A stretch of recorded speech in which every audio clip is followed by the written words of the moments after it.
इंकायन सभ्यता में ग्वाटेमाला का मतलब होता है पेड़ों की धरती। लेकिन इसी धरती पर आज पेड़ खतरे में है। देश की 1/3 से भी कम हिस्से पर अब वर्षावन बचे हैं। खेती का पारंपरिक तरीका लोग भूल गए हैं और उनका ध्यान सिर्फ मुनाफा कमाने पर टिक गया है। नतीजा देश में भारी कुपोषण के रूप में सामने आया। देखिए इसे सुधारने के लिए कैसे प्रयास हो रहे हैं। डिफेंसोरेस डेला नेटुरालेसा की हेडी गार्सिया यहाँ कई परिवारों की मदद कर रही हैं। वे खेत और क्यारी में विविधता लाने में हाथ बटा रही हैं। ग्वाटेमाला में कुपोषण बड़ी समस्या है। मूल निवासियों के बीच बाल मृत्यु दर काफी ऊंची है। Hemos tratado de hacer dos cosas exactamente. हमने 2 तरीके अपनाए। पहले सब्जियां और ऐसे पौधे यहाँ उगाए जो यहाँ की परंपरागत कृषि का हिस्सा थे, लेकिन ये अब बंद कर दिया गया है।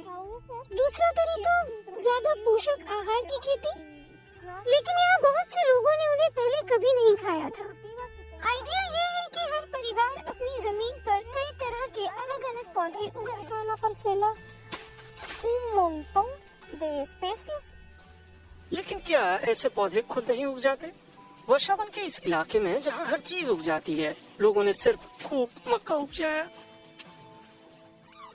No es que no lo hicieran, es que ये हमेशा से ऐसा नहीं था, लेकिन समय के साथ साथ खेती का पारंपरिक तरीका खो गया। यहाँ लोगों का जमीन के साथ रिश्ता सिर्फ मुनाफे पर टिक गया।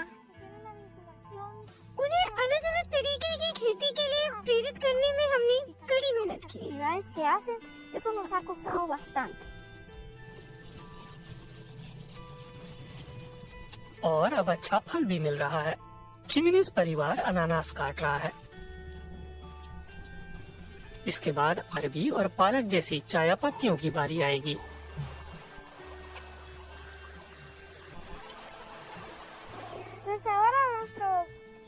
हमारा पसंदीदा खाना चाया और भरे हुए केले हैं। हम ये बहुत चाव से खाते हैं।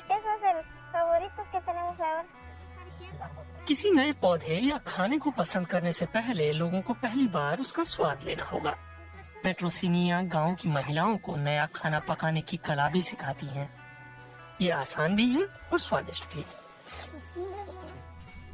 ग्वाटेमाला का मतलब है पेड़ों का देश, लेकिन यहाँ 2/3 पेड़ साफ कर दिए गए हैं।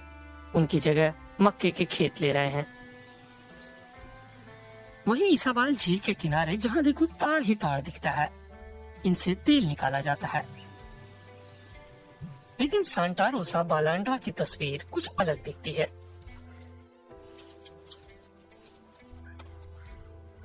यहाँ नए पेड़ लगाए जा रहे हैं। खिमेनेज परिवार काकाओ भी लगा रहा है। वे स्वादिष्ट भी होते हैं और कीमत भी बढ़िया मिलती है।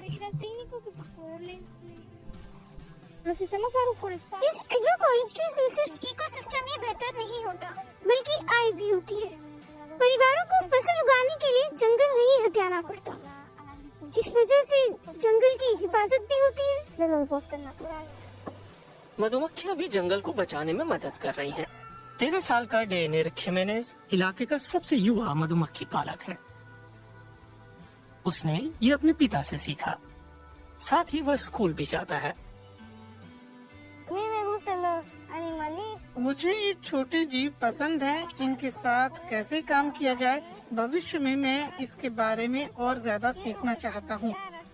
मधुमक्खियों से मेरी कमाई होती है। मैं शहद बेचता हूँ और उससे अपनी पढ़ाई का खर्च निकाल सकता हूँ।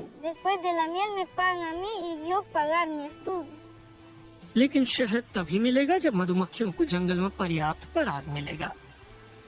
सांता रोसा बालांड्रा के पास रहने वाले लोगों ने 95 हेक्टेयर के जंगल की हिफाजत का जिम्मा लिया है।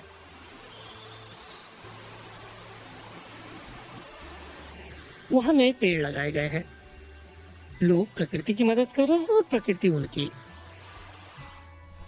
जंगल कितना बहुमूल्य है ये अब सब समझ चुके हैं।